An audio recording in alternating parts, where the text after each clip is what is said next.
João capítulo 1, verso 19 até o verso 28. Diz assim a palavra de Deus. E este é o testemunho de João, quando os judeus mandaram de Jerusalém sacerdotes e levitas para que lhe perguntassem: quem és tu? E confessou e não negou. Confessou: eu não sou o Cristo. E perguntaram-lhe: então que? És tu Elias? E disse: não sou. És tu profeta? E respondeu: não. Disseram-lhe, pois, quem és? Para que demos resposta àqueles que nos enviaram. Que dizes de ti mesmo? Disse: eu sou a voz do que clama no deserto. Endireitai o caminho do Senhor, como disse o profeta Isaías. E os que tinham sido enviados eram dos fariseus. E perguntaram-lhe e disseram-lhe: por que batizas, pois, se tu não és o Cristo, nem Elias, nem o profeta? João respondeu-lhes, dizendo: eu batizo com água, mas no meio de vós está um a quem vós não conheceis. Este é aquele que vem após mim, que é antes de mim, do qual eu não sou digno de desatar-lhe a correia da sandália. Estas coisas aconteceram em Betabará, do outro lado do Jordão, onde João estava batizando. Oremos, irmãos. Senhor, nós te damos graças por tua palavra e pedimos ao Senhor mais uma vez que fale conosco nessa noite, desvenda os nossos olhos e o poder do teu evangelho alcance os corações dos homens pelo teu Espírito nessa noite. É o que pedimos em nome de Jesus. Amém.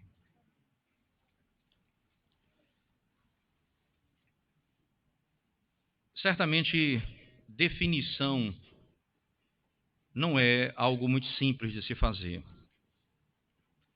Nós conhecemos as coisas, nós percebemos, sabemos diferenciar uma coisa da outra, mas quando você vai definir, é muito difícil.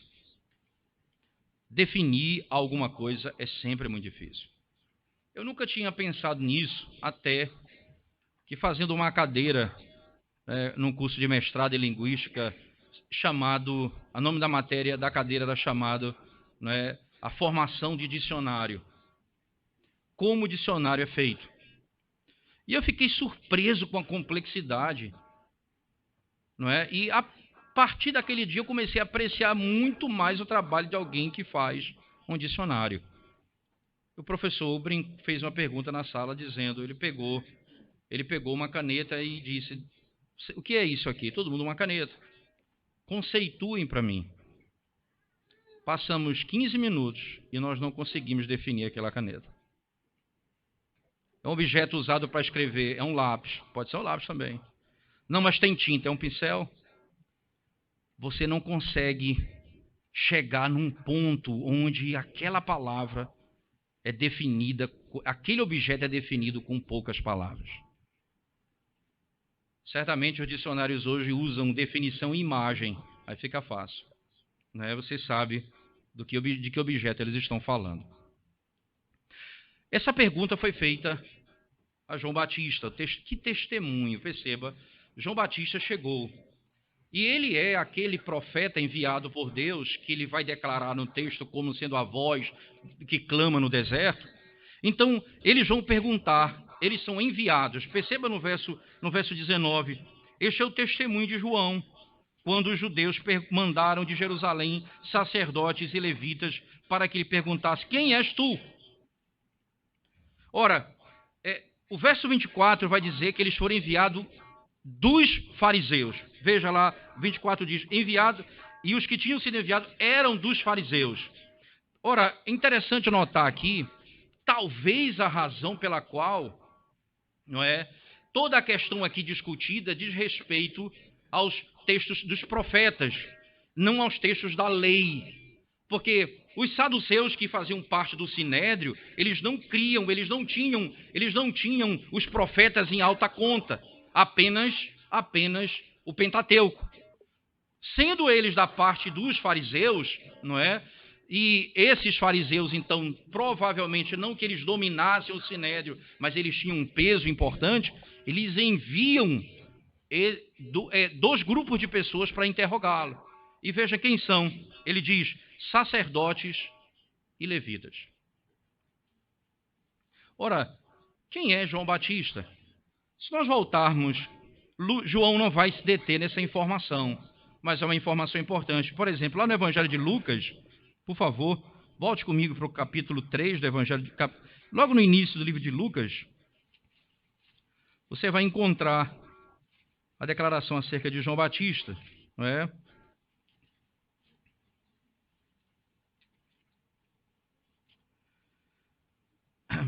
Capítulo 1, especificamente, verso 39. E naqueles dias, levantando-se Maria, foi apressada às montanhas, a uma cidade de Judá, e entrou em casa de Zacarias, e saudou a Isabel. E aconteceu que, ao ouvir Isabel a saudação de Maria, a criancinha saltou no seu ventre, e Isabel foi cheia do Espírito Santo, e exclamou com grande voz, e disse, bendita és tu entre as mulheres, bendito o fruto do teu ventre. Veja no verso 40, e entrou na casa de Zacarias. Ora, Zacarias é pai de João Batista, não é? Esse Zacarias, ele era sacerdote. Obviamente, por ser sacerdote, o seu filho trabalhava com ele, e logo ele era um levita, não é? Ele era um levita. Só que não é registro algum na Escritura que João Batista trabalhasse no santuário. Pelo contrário, ele é descrito como o próprio Elias, que vivia no deserto e comia as comidas que o próprio profeta Elias comeu no deserto. Era uma característica diferente, mas ele era sim da descendência dos sacerdotes. Daí, provavelmente, a razão pela qual os fariseus mandam sacerdotes e levitas conversar com ele, para perguntar quem é ele. Mas a questão era mais complexa. João Batista entendeu muito bem. A pergunta era, você está querendo saber se eu sou o Messias? João Batista entendeu muito bem qual a razão e a motivação da pergunta. Quem és tu? Porque como alguém batiza se não for mandado por Deus? Como alguém pode batizar se não for mandado por Deus? No capítulo 1 ainda, por favor, irmãos, a partir do versículo 46 do capítulo 1 de João, diz assim, né? Disse Natanael, pode vir alguma coisa boa de Nazaré? Disse-lhe Filipe, vem e vê. Jesus viu a Natanael vir ter com ele e disse, eis aqui o verdadeiro israelita, em quem não há dolo. Não é? Mas no verso, desculpa, eu estou lendo o verso 46, né, 47, na realidade é o verso 30 do capítulo 1, por favor. Do 30 em diante ele diz, este é aquele do qual eu disse, após mim vem um homem que é antes de mim, porque foi primeiro do que eu. E eu não o conhecia, mas para que ele fosse manifestado a Israel, vim eu, por isso batizando com água. E João testificou dizendo, eu vi o Espírito descer do céu como pomba e repousar sobre ele. E eu não o conhecia, mas o que me mandou a batizar com água, esse me disse. Veja, João está testificando que ele não está batizando dele mesmo, não é uma ordenança dele mesmo. Ele foi ordenado por Deus. O Deus que falou com ele, exatamente o Deus que ordenou a vinda do Messias. Ora, João Batista está declarando com as suas palavras que ele é aquele primeiro que não é o indivíduo que faz alguma coisa baseado no seu próprio entendimento, mas porque foi ordenado por Deus. Ora, como levita, ele sabe muito bem disso. Nós vimos hoje pela manhã no livro de Números como o trabalho dos levitas precisava ser feito como Deus ordenava. Nada podia ser feito sem a ordenação divina.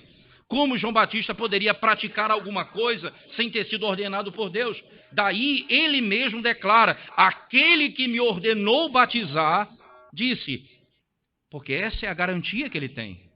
Eu não faço isso de mim mesmo. Eu fui ordenado por Deus. João Batista, então, começa a declarar, diante da pergunta daqueles que foram enviados pelos fariseus, sacerdotes e levitas, a pergunta era simples: quem és tu? Quem és tu? A resposta começa dizendo: quem eu não sou. Ora, isso é uma boa maneira de definir também. Antes de dizer quem eu sou, eu vou dizer quem eu não sou. E já resolve metade dos meus problemas. Não é? E essa talvez seja a grande marca de um verdadeiro profeta de Deus. Ele sabe exatamente quem ele é, porque ele sabe exatamente quem Deus é. Ele não é Deus. Ele foi enviado por ele. Na linguagem de João Batista, volte o texto comigo, por favor. João Batista, no capítulo 1, volte o texto, ele diz assim: veja que construção de frase complicada, no verso 20. E confessou e não negou. Confessou: eu não sou o Cristo. Veja que coisa interessante. Você pega essa frase, quando você pega ela em grego, você pega os tradutores que analisaram essa frase, eles dizem: uma frase complexa, difícil de traduzir. João, ele fez, veja só, ele fez uma confissão e confessou e não negou. Ora, ele confessou e não negou. Aí ele diz: confessou e disse: eu não sou o Cristo. A confissão que eu faço é: eu não sou o Cristo. Nesse momento, grande parte da problemática foi resolvida. Porque quem é ele? Porque nós sabemos que ele é filho, não é? Ele era filho de Isabel, não é? Com o sacerdote. Mas é esse o Messias que está vindo? Ou que veio? Ou que viria? Ele diz: eu não sou o Cristo. Ora, a palavra Cristo aqui, irmãos, ele poderia dizer: eu não sou Jesus, no sentido, eu não sou o Salvador, não é? Que a palavra Jesus, em grego, ela significa aquele que salva, mas ele usa um termo distinto: eu não sou o Cristo, isto é, eu não sou o ungido. E é sabido que todo profeta é ungido, todo rei é ungido, todo sacerdote é ungido, mas ele está dizendo: eu não sou o ungido. Certamente ele foi ungido para aquele trabalho, mas ele não é o ungido. Daí o artigo definido vai fazer parte das respostas e perguntas que vão ser feitas a partir daqui. Veja, por favor. E perguntaram-lhe então que: és tu Elias? Ele disse: não sou. És tu, veja, em grego tem o profeta? Respondeu: não. Ora, João Batista é profeta. João Batista é ungido, mas ele não é o ungido, nem é o profeta, nem é Elias. O problema, irmãos, com a resposta de João Batista, não é?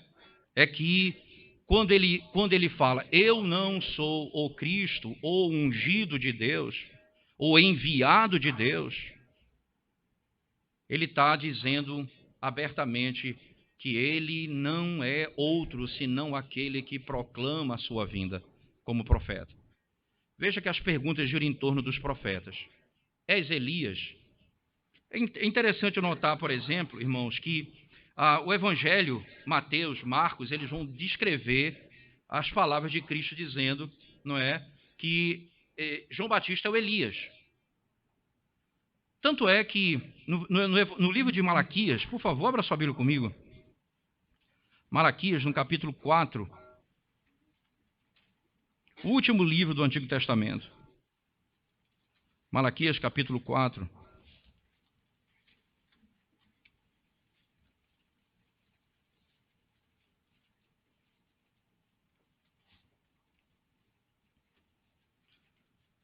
Diz assim o texto, a partir do verso 4. Lembrai-vos da lei de Moisés, meu servo, que lhe mandei em Horebe para todo Israel, a saber, estatutos e juízos. Eis que eu vos enviarei o profeta Elias, antes que venha o grande e terrível dia do Senhor. E ele converterá o coração dos pais aos filhos, e o coração dos filhos a seus pais, para que eu não venha e fira a terra com maldição. Virá o profeta Elias. Interessante esse conceito no Evangelho de Lucas, por favor, capítulo 1, Evangelho de Lucas. As palavras do Senhor Jesus são, as palavras das Escrituras são claras nesse sentido, não é? No Evangelho de Lucas.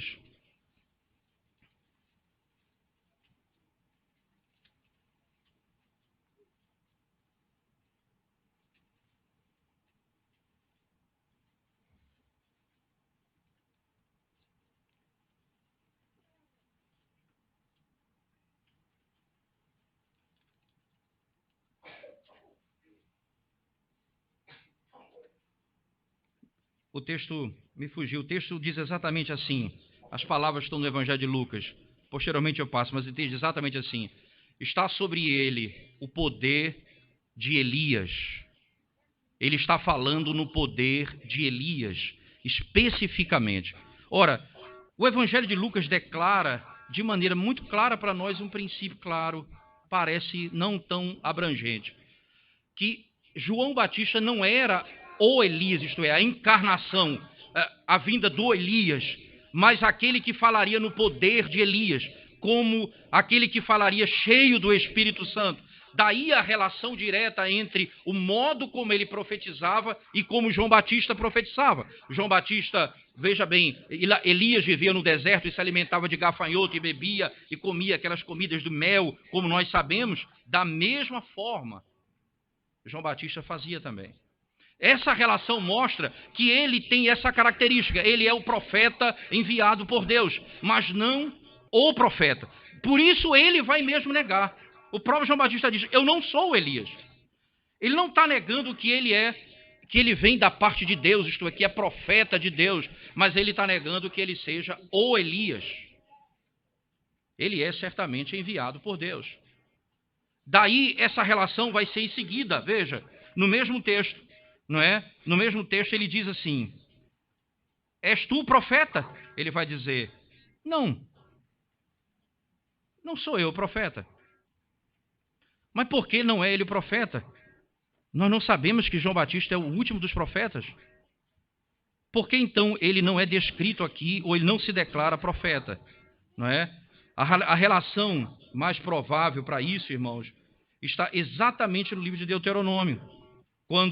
Quando ele, Deuteronômio no capítulo 18 especificamente, não é?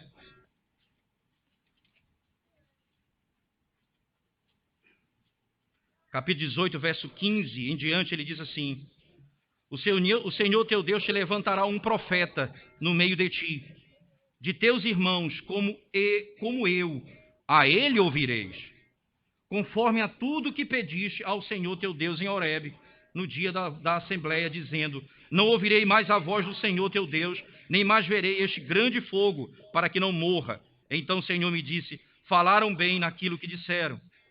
Eu lhe suscitarei um profeta do meio de seus irmãos, como tu, e porei as minhas palavras na sua boca, e ele lhes falará tudo o que eu lhe ordenar. Esse texto, essa profecia foi cumprida lá em Atos, no capítulo 3, especificamente, quando Pedro, pregando, vai dizer, se cumpriu hoje a profecia de Deuteronômio. Jesus é o profeta. Veja, João Batista, o que ele está negando, ele não está negando que ele não é da linhagem de Elias, que ele não tem o espírito de Elias, nem que ele é profeta de Deus, nem que ele é ungido de Deus. O que ele está negando é: eu não sou aquele para onde tudo isso aponta. Eu não sou o ungido de Deus, eu não sou o Elias e eu não sou o profeta. Eu não sou o Cristo. Ele está dizendo: não sou eu esse que viria. A linguagem de João, não vai deixar dúvida para os seus interlocutores, de quem ele é, de quem ele não é. Eu não sou o Messias. Eu não sou o ungido. Eu não sou o profeta. E aí vem a pergunta: bem, nós já entendemos quem você não é. Mas quem é você? Quem exatamente é você? A pergunta vem na sequência do texto, do capítulo 1. Por favor, volte comigo. E ele diz no verso 22, disseram-lhe, pois, quem és? Para que demos resposta àquele que nos enviaram. Que dizes de ti mesmo? Nós sabemos o que você não é, mas quem você é? Quem és? Interessante, irmãos. Essa é uma pergunta tão importante porque aquilo que ele é, representa exatamente a finitude dele, a pequenez dele, diante daquele que é. No mesmo capítulo 1 de João, na descrição dele, ele diz assim, por favor, verso 30, este é aquele do qual eu disse, após mim vem um homem que é antes de mim, porque foi primeiro do que eu.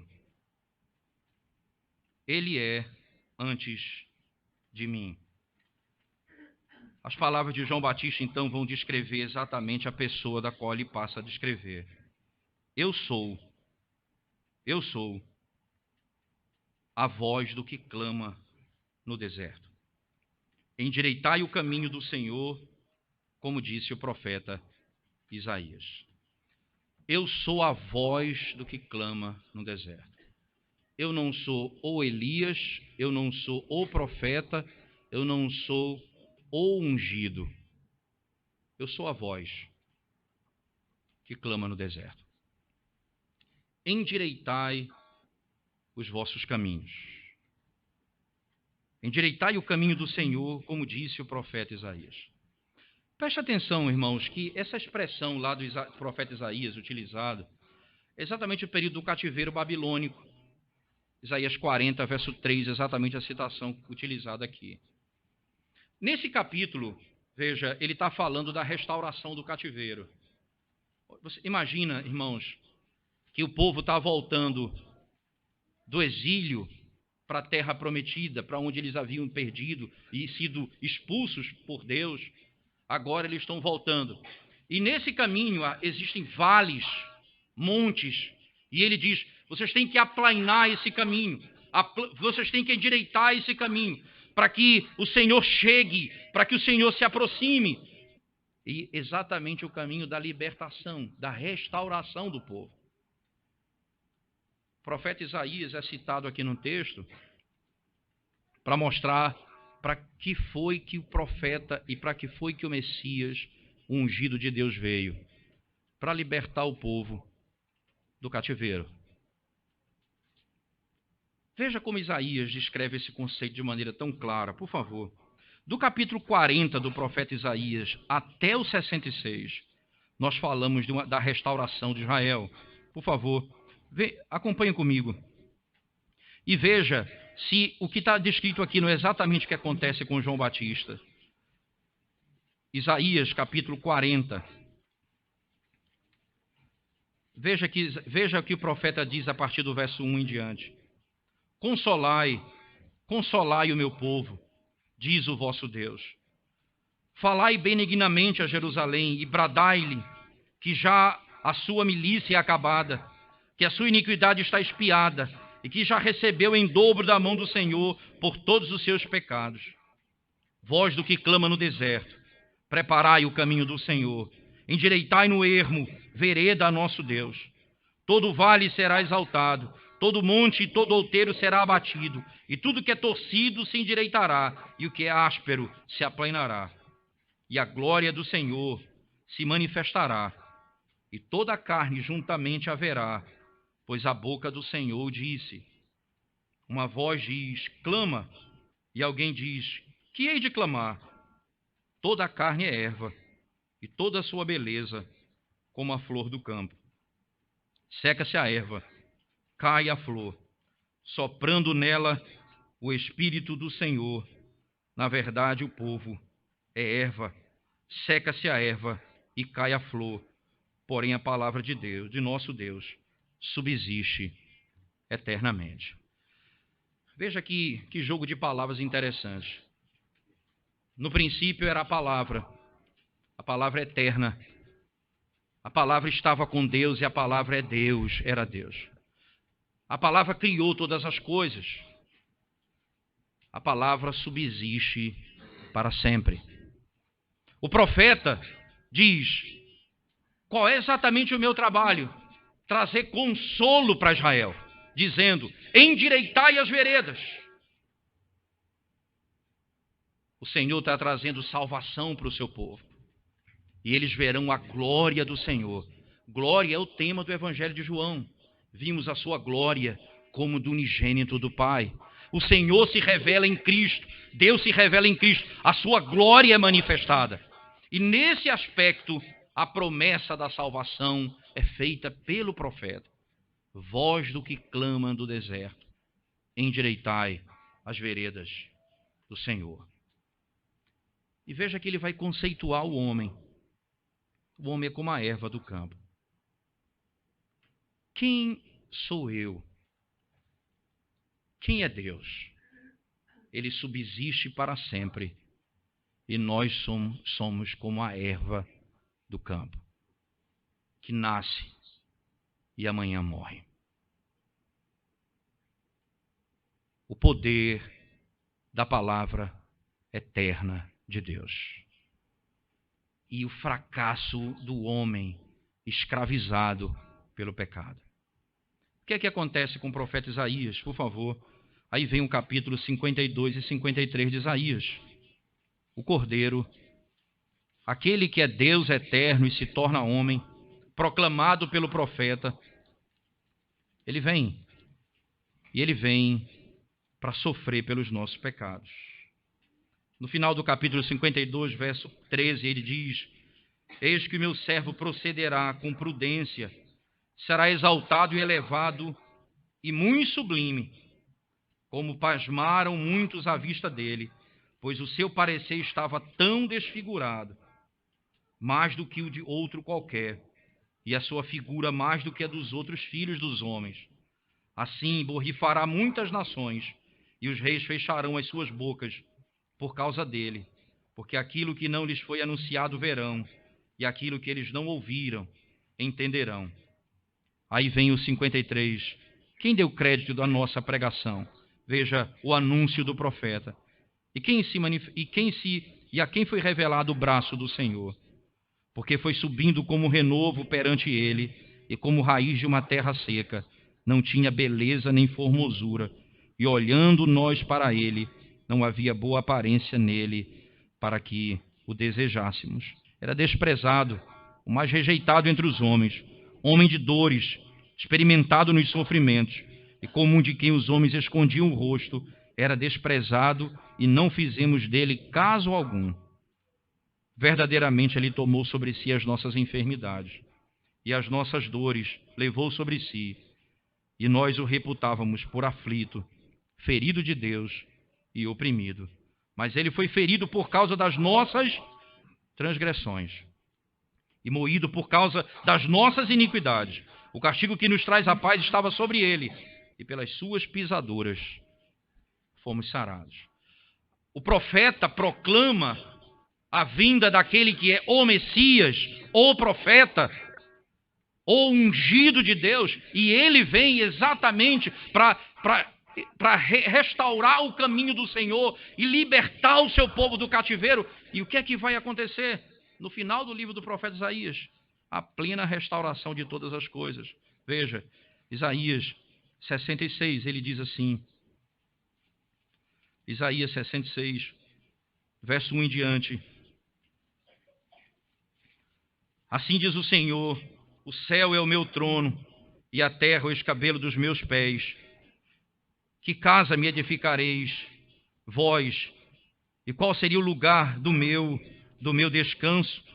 Porque a minha mão fez todas estas coisas, e assim todas elas foram feitas, diz o Senhor.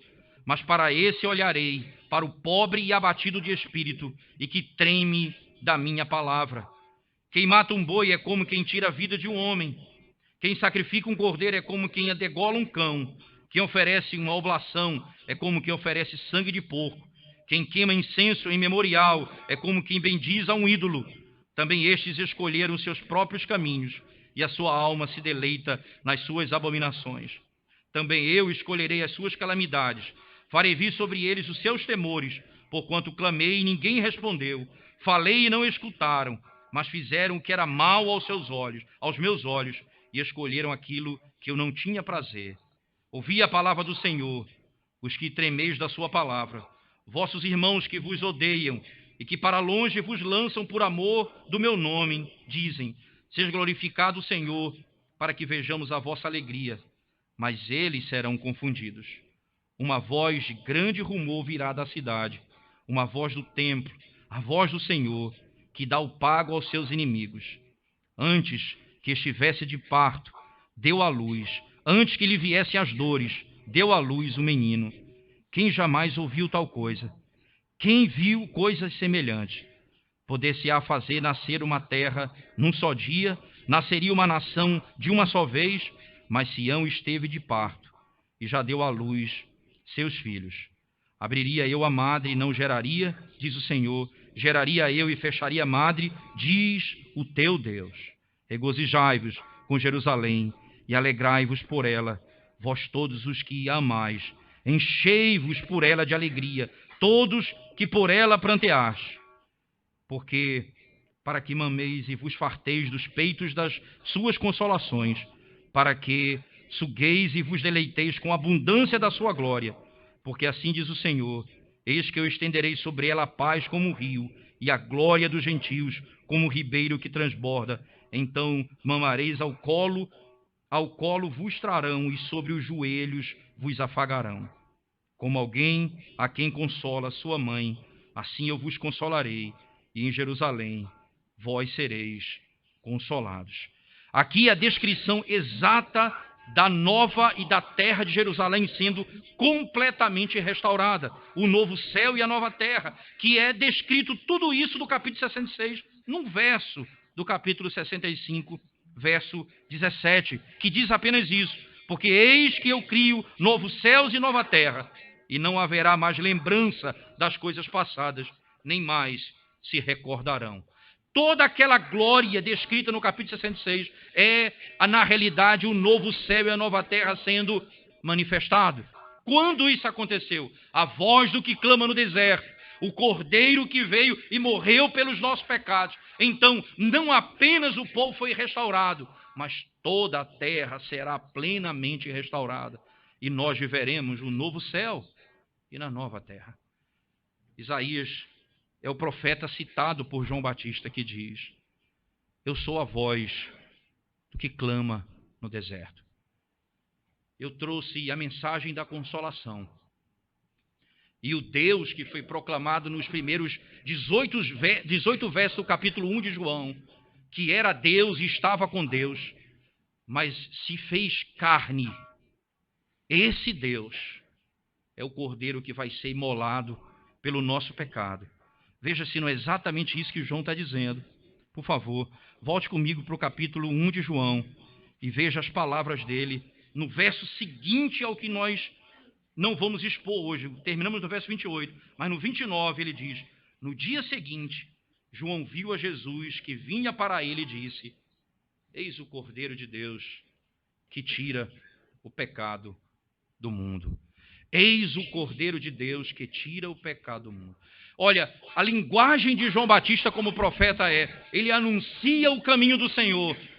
Eu não sou o Cristo, eu não sou ungido, eu não sou o profeta, aquele que veio do céu, esse é o Cristo, esse é o profeta, e ele se fez carne. Esse é o Cordeiro de Deus que foi imolado para a nossa salvação. E o que vai operar toda essa obra? A plena restauração do homem. O novo céu e a nova terra é o fim de toda essa gloriosa obra. Daí a razão porque ele diz: eu sou a voz. Ele é o profeta. Ele é o ungido. Ele é Deus. Ele é aquele que vai restaurar toda a nossa sorte. Qual é o erro apenas de olhar para esse texto como sendo um texto que fala do cativeiro babilônico? O erro é porque muitos teólogos se apegam a isso para entender que a conversão, na realidade, é a libertação de Israel da estrutura dos povos em que eles estavam subjugados. Mas eles não entendem um ponto fundamental. O primeiro cativeiro do homem não foi babilônico, nem foi o Egito. O primeiro cativeiro foi quando eles foram expulsos do Éden.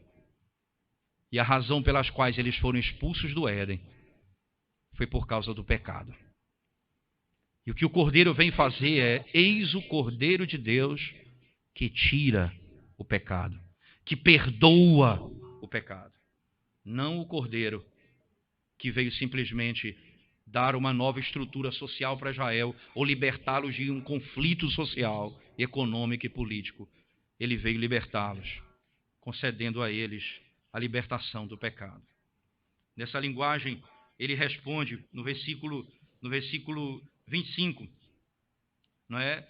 Especificamente no 23 ele diz: eu sou a voz do que clama no deserto, endireitai o caminho do Senhor, como disse o profeta Isaías.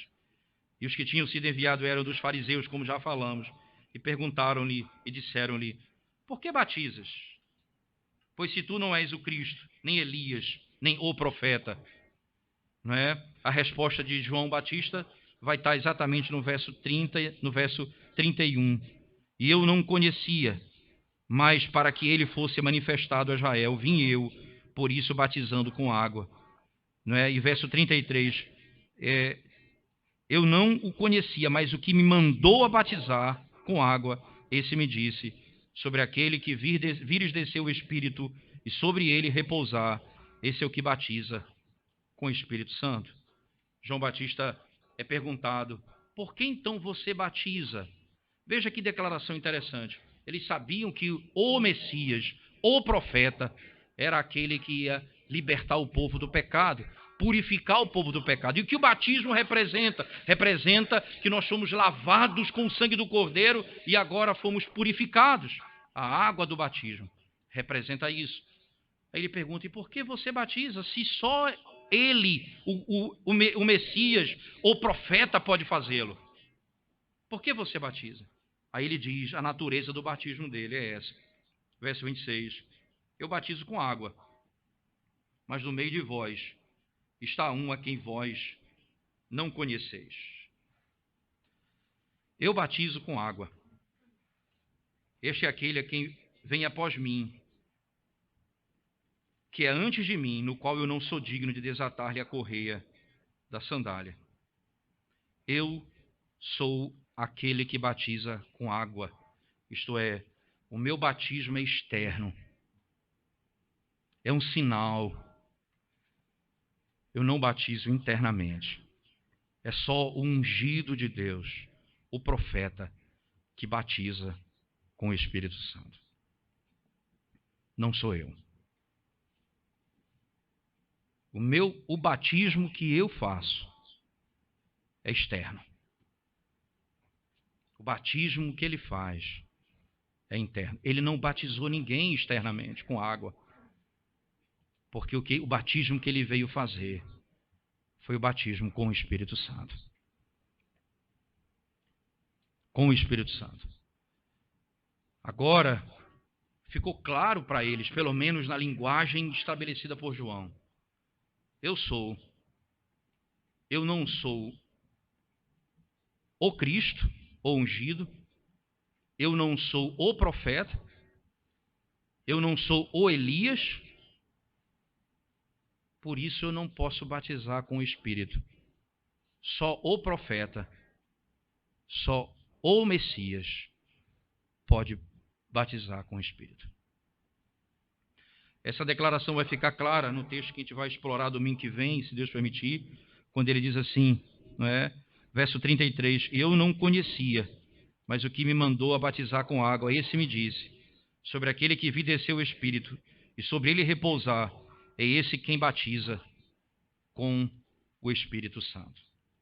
E aqui é importante a declaração, não é? Ele batiza com o Espírito Santo. A igreja, irmãos, e aqui seja os profetas do Antigo Testamento nesse aspecto, ou os apóstolos do Novo Testamento, ou os presbíteros, pastores da Nova Aliança, não é, do Novo Testamento, eles não batizam com o Espírito Santo.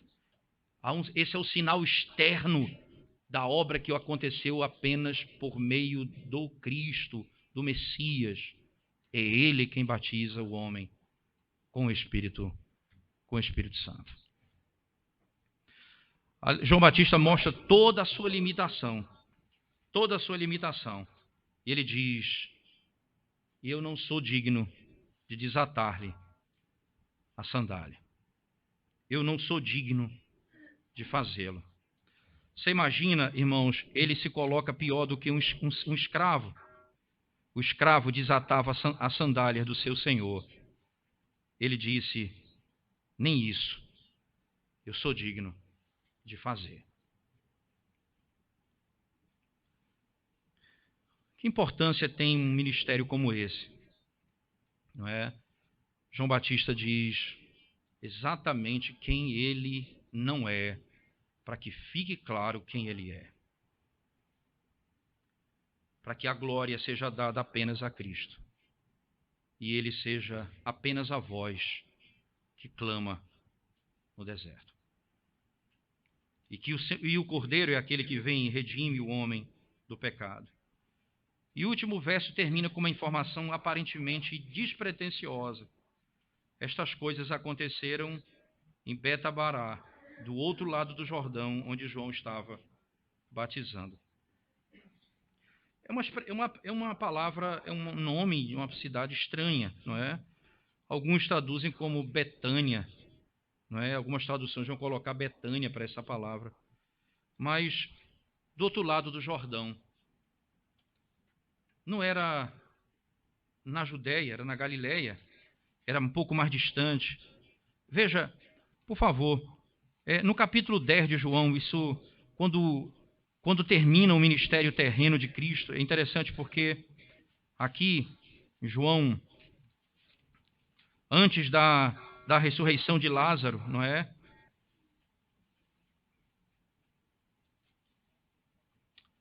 Ele vai dizer assim, verso 39, 40 e 41 do capítulo 10, ele diz, procuravam, pois, prendê-lo outra vez, mas ele escapou de suas mãos e retirou-se outra vez para além do Jordão, para o lugar onde João tinha primeiramente batizado, e ali ficou. Veja, interessante, ele retoma aquela informação dada no início. A mesma cidade ele volta a citar. É como se fosse o fechamento de uma ideia, não é? Ali ele começa e aqui termina. Mas logo no capítulo 11, ele vai para um lugar que sim é Betânia, que é uma região diferente. Veja, estava porém enfermo um certo Lázaro, de Betânia, aldeia de Maria e de sua irmã Marta. Ele estava, isso aqui é Betânia, é mais distante. Ele demora a chegar, ele vai a caminho para lá.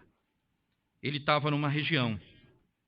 Os comentaristas dizem que esse detalhe de João geográfico é para mostrar que Jesus Cristo é o Senhor dos judeus, no sentido de dizer, não apenas de uma tribo, mas de toda a nação de Israel.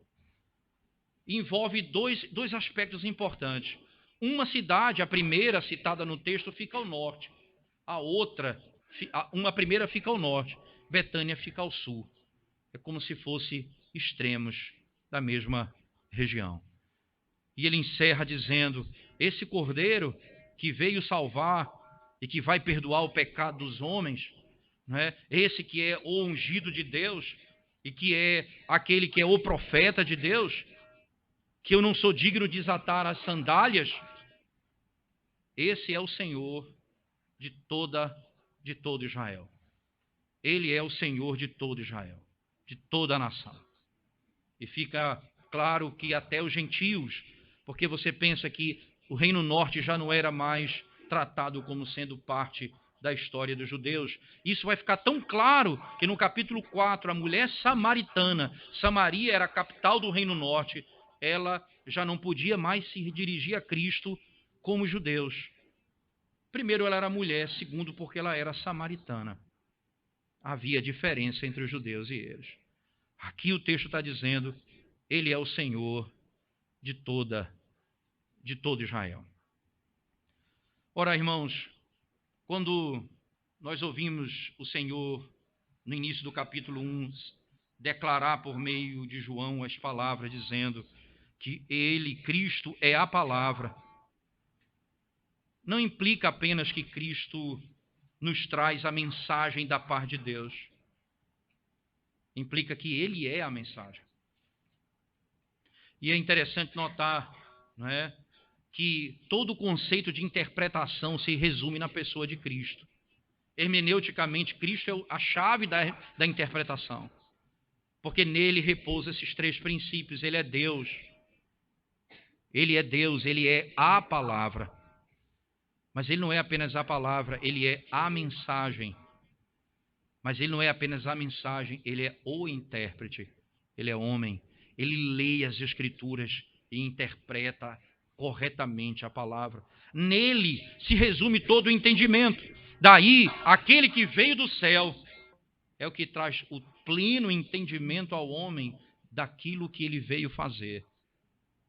Mas ele olha para aqueles fariseus, no caso os sacerdotes e levitas, e diz: esse é aquele que vocês não conhecem. Esse é aquele que vocês não conhecem.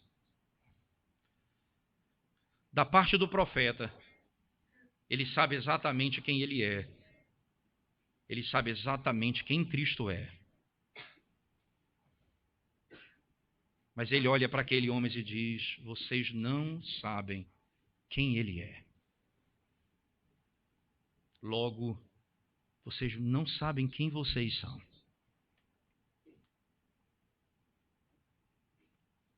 Quando Isaías contemplou a glória do Senhor no templo, santo, santo, santo é o Senhor dos exércitos, ele disse: ai de mim, porque eu sou pecador. Quando João Batista diz: esse é o Cristo, esse é o profeta, e eu não sou o Messias, e nem sou o profeta, ele diz: o que eu sei que eu sou, eu não sou digno de desatar-lhe as sandálias. Eu sou a voz do que clama. Ele é aquele que liberta o povo do pecado. João Batista, irmãos, mostra que um verdadeiro pregador da palavra, aquele que foi verdadeiramente chamado para proclamar o evangelho, ele sai para que Cristo chegue. Ele se humilha para que Cristo seja exaltado. E ele eleva o Salvador acima de si mesmo. E o ministro só pode fazer isso tendo uma visão certa de si mesmo e uma visão certa de quem é Cristo. Quem eu sou e quem é Cristo. Quando os homens se levantam acima de Deus, quando a glória é dada a eles, quando o poder pertence a eles, esses não trazem glória ao Senhor. Ora, irmãos, nós precisamos orar para que Deus nos conceda líderes como João Batista, que saibam exatamente quem eles não são, porque eles sabem quem Cristo é. Esse é o aspecto da pregação, mas tem um aspecto redentivo para você que não conhece ao Senhor. Veja, nas palavras de João, ele diz exatamente assim. Verso 26, eu batizo com água, mas no meio de vós está um a quem vós não conheceis. Vocês não sabem quem ele é. É por isso que vocês pensam alto demais sobre vocês. É por isso que vocês se imaginam cheios de glória. É por isso que vocês pensam muita coisa sobre vocês mesmos. É por isso que vocês dão muita razão para o seu próprio entendimento. É por isso que vocês se sentem senhores de todas as coisas. É por isso que vocês querem governar sua própria vida. Porque vocês não conhecem a Ele. Se vocês soubessem quem Ele é, João disse, Ele estava com Deus. Ele é Deus. Ele criou todas as coisas. Logo, eu sou criatura dele.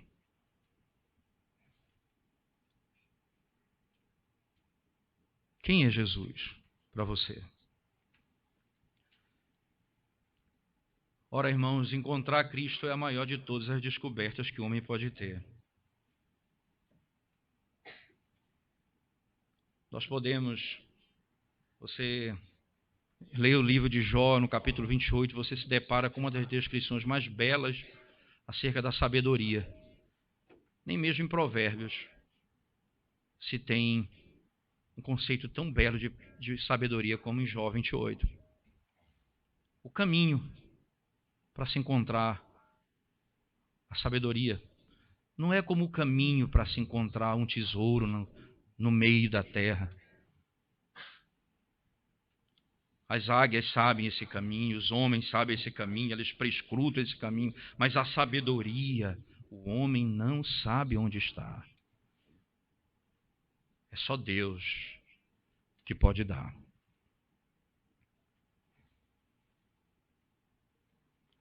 Você precisa clamar ao Senhor. Mostra-me o meu Salvador.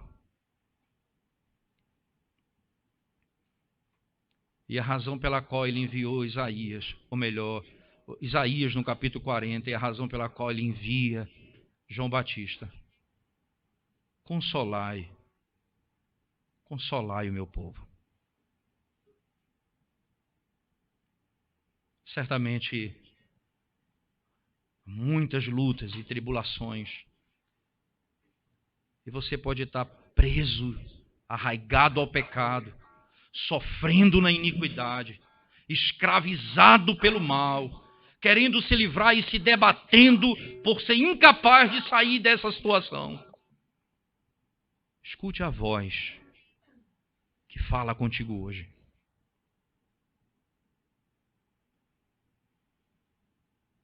O Messias, o profeta, o Rei é Cristo. Ele é o profeta que é poderoso para te ensinar aquilo que você não pode aprender por você mesmo. Ele é Rei que pode quebrar as cadeias do pecado que te prendem e destroem a tua vida. Ele é sacerdote. Ele cura a tua alma e te redime do pó. Escute a voz do Senhor que fala contigo hoje. Ele veio do céu e se fez carne. É o Cordeiro de Deus que tira o teu pecado e te salva. Vamos orar ao Senhor, irmãos. Ó Deus, santo e bendito, nós te amamos, Senhor, de todo o nosso coração, porque a nossa esperança está em Ti. A nossa alegria está em Ti. Nosso conforto vem de Ti. A nossa salvação está nas Tuas mãos. Tu és o Messias prometido, ungido de Deus. Tu és Deus. Tu és homem. Tu és o nosso Salvador. Em Ti, Senhor, em Ti nós confiamos. Desperta aqueles que estão mortos nos seus pecados. Desvenda os seus olhos nessa noite, ó Deus, para que eles Te conheçam e Te temam de todo o coração e sejam salvos, em nome de Jesus. Amém, Senhor Deus. Amém.